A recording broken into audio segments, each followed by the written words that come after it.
what's the point of this channel?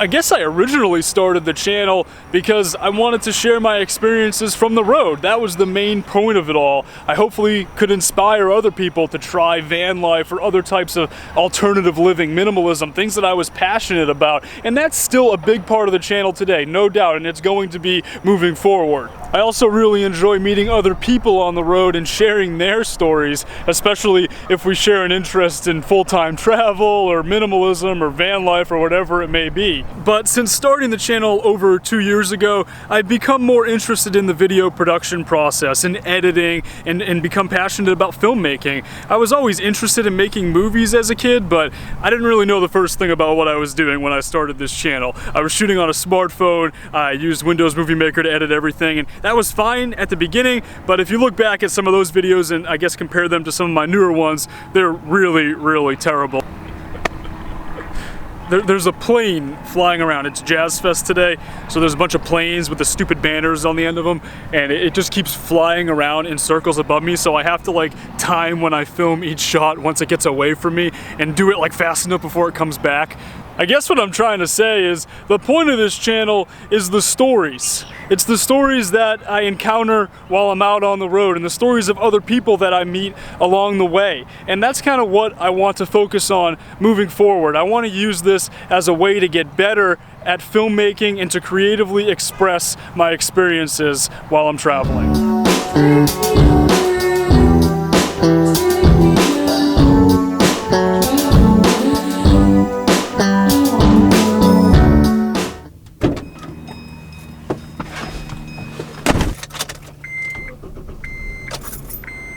I seem to find myself coming to this crossroads very frequently. You know, the idea of, is it crazy for me to keep producing YouTube videos and to just keep hitting the road when financially it doesn't necessarily make the most sense? But I really don't think it is. You know, maybe I'm a little bit crazy, but I don't think that that's the reason why. I want to continue doing this. I'm in a position, and I'm very fortunate to be in this position, where I can make money and get paid to create, essentially. And, you know, while it's not enough to support me full time, I can supplement it with other sources of income, and I can figure this out and just keep grinding away. And a lot of folks will say that, you know, it doesn't make sense, that I should just settle down, that I need to, you know, give it up and just think about my future and think about retirement and all this and that. And while that definitely makes sense, I think I would rather fail 1,000 times trying to do things my own way, trying to accomplish my dreams, than to just give up on it all and get in line and do things the way that someone else wants me to.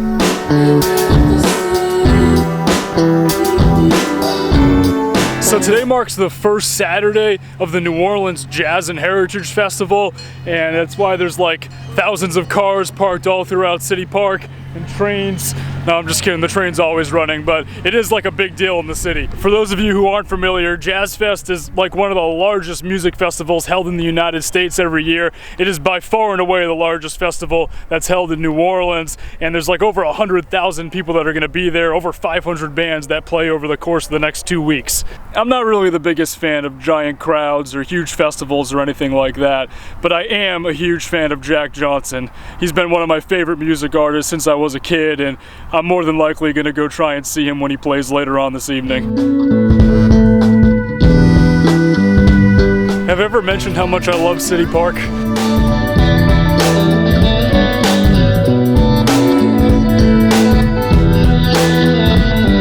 Tickets to Jazz Fest can be relatively expensive, but fortunately my good friend Jordan has a very unique set of skills. But what I do have are a very particular set of skills. He's particularly good at scalping tickets outside of a music venue or a sporting event or whatever it may be and getting a good deal for them. I remember a couple of years ago he went over to Jazz Fest to see Bruce Springsteen and he showed up like 4 hours late, which is normal. Being on time is not really one of his strong suits, but he got there pretty late and he was able to buy tickets from some guy leaving not wanting to see Bruce for like 30 bucks or something like that. So hopefully that's what happens with Jack Johnson later today. You excited for Jazz Fest? I'm stoked for Jazz Fest. Jordan's got a bit of a knee injury. He decided to pick up a 10-pound bag of ice because that's the only thing he could. Ice it before because we're about to walk like 4 miles. And Nate goes, "What are you gonna do? There's not gonna be ice." I'm like, they're not gonna have ice packs. I was like, I'll just buy a 10-pound bag of ice. That's a lot of ice. We found parking and it wasn't so bad, but we're a little worried about this walk because Jordan's knee's been acting up so much, so it could be kind of crazy. It's probably going to be about 2 miles or so to get to the venue. In order to continue the vlog today, I'm going to have to switch back to the cell phone. There's no way that they're going to allow me to bring this giant camera into the fairgrounds. Take me away, take me now,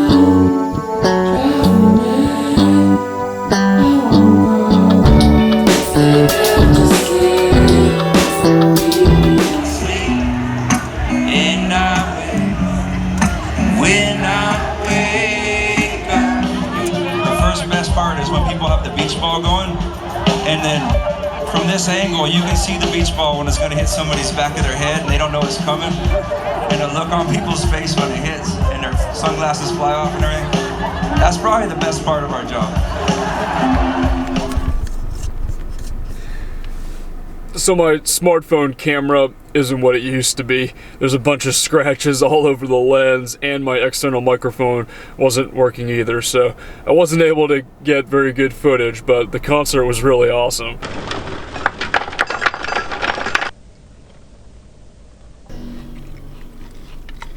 But getting into the fairgrounds was definitely a little bit of a process. We bought tickets outside from these guys and tried to get in, and sure enough, the tickets were duds. They did not work. They had already been used, and we paid these guys quite a bit of money. Fortunately, we were kind of freaking out, but we did go back to the guys, and they were totally cool with it. They were like, "Oh, sorry about that. That's our mistake," and they gave us our money back, and we gave them the tickets. So it worked out well. And you'd think at this point, we probably would just give up and either buy the gate price tickets or just decide not to go to the concert altogether.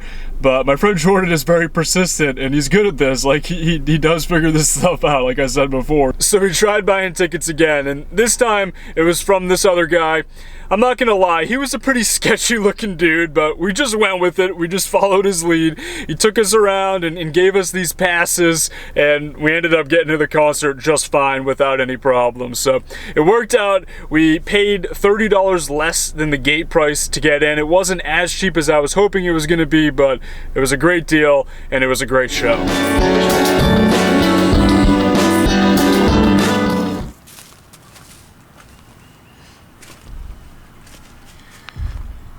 So it's getting to that time of year where it's about time to leave New Orleans. It's starting to get very hot here. The weather's been beautiful the past couple of weeks, but it's definitely starting to get uncomfortable. And I need to get out of here anyways. I'm waiting for a package. I always do this where I order packages like right before I'm trying to leave, and then I have to wait for them to get here. So I don't know how long that's going to take. It could take another week. It could take even longer. But as soon as that package gets here, I'm going to be hitting the road, and I'm actually going to be heading over to the Midwest first. I got some work I'm going to be doing up there. I'm really excited about it. And then after that, the plan will be to head over to California. I'm looking forward to being able to get back on the road, and I've really been dying to get back in the ocean as well. I want to surf more. Unfortunately, there's not really too much surf in the Midwest, but eventually I'll get over to the ocean. Don't know how long it'll take exactly, but I'm looking forward to that day whenever it comes. Thanks for watching, guys. I'll talk to y'all in the next video. It's like over 100,000 people that'll attend it, and there's over 500.